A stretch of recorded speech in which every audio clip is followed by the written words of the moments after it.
मनोहर पानी पूरी का ठेला चलाता था। उसकी एक 4 साल की बेटी थी और पत्नी शोभा दोबारा गर्भवती थी। मनोहर का परिवार बढ़ रहा था।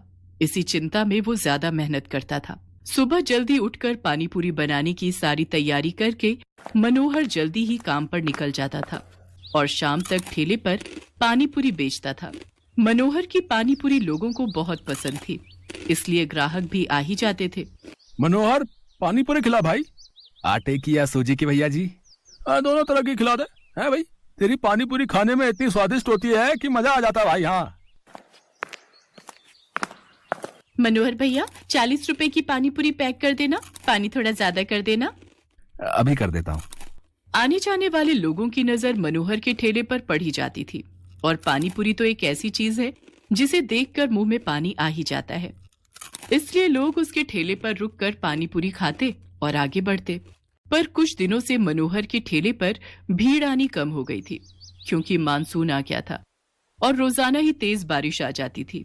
इसलिए लोग सड़क पर कम रुकते थे। बिक्री पर असर होने से मनोहर की रोजी रोटी पर भी असर पड़ा था। ये लो, रोटी खा लो। शुभा, क्या बात है? चिंता में दिखाई दे रही हो। पूजा कहाँ है? दिखाई नहीं दे रही। वो पड़ोस वाली माला के घर खेलने गई है। वो शरद बाबू आए थे, मकान का किराया मांग रहे थे। बोल रहे थे 15 दिन ऊपर हो गए हैं, उन्हें अगले हफ्ते तक किराया चाहिए, नहीं तो हमें ये घर खाली करना पड़ेगा। उन्हें हमसे ज्यादा किराया देने वाले किराएदार मिल रहे हैं। अरे तू चिंता मत कर। इस हालत में तू चिंता करेगी तो बच्चे पर भी असर पड़ेगा।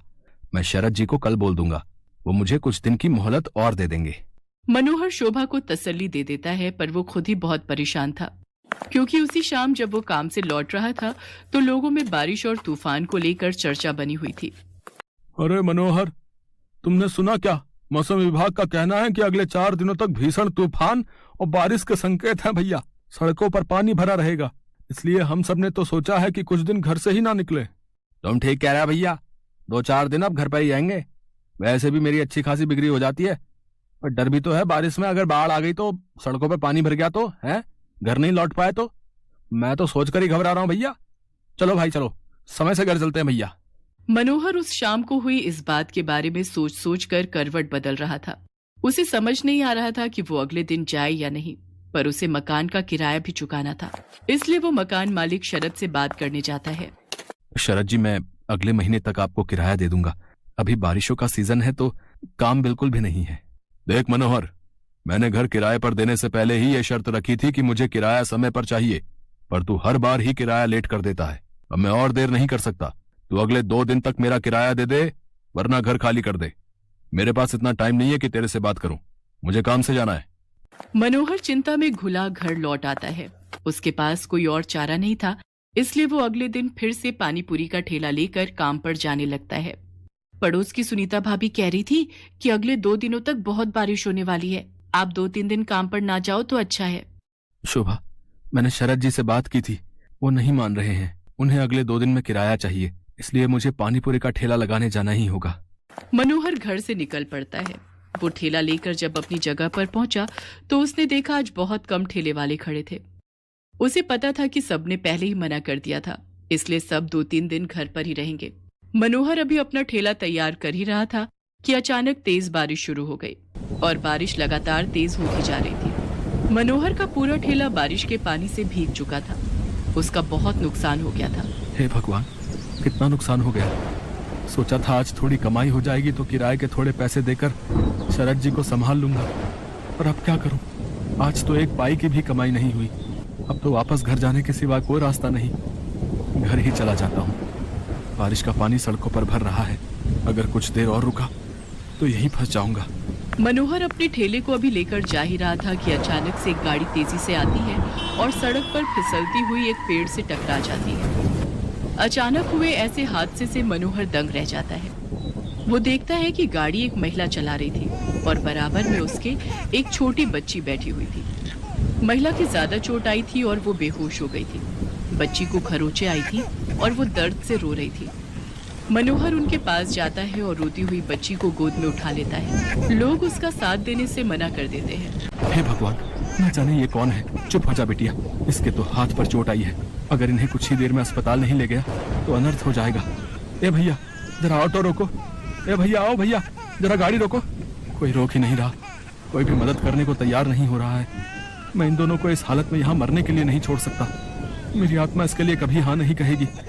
अब मैं क्या करूं? अब तो एक ही रास्ता बचा है। मनोहर को कुछ समझ नहीं आ रहा था। उस महिला की हालत गंभीर होती जा रही थी, उसके खून बह रहा था। मनोहर जल्दी से अपने ठेले का सामान उतारता है और बड़ी मुश्किल से उस औरत को अपने ठेले पर लिटाता है और बच्ची को भी साथ में ठेले पर बिठाकर बारिश में भीगता हुआ बड़ी मुश्किल से एक अस्पताल में पहुंचता है। उसे इस हालत में देखकर अस्पताल के डॉक्टर और नर्स जल्दी से उस महिला को एडमिट करते हैं। मनोहर उस रोती हुई बच्ची को संभाल रहा था। बच्ची के हाथ में चोट थी।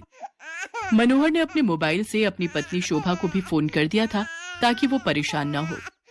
कुछ घंटों बाद महिला को होश आता है। वो अपने पति को फोन मिलाती है।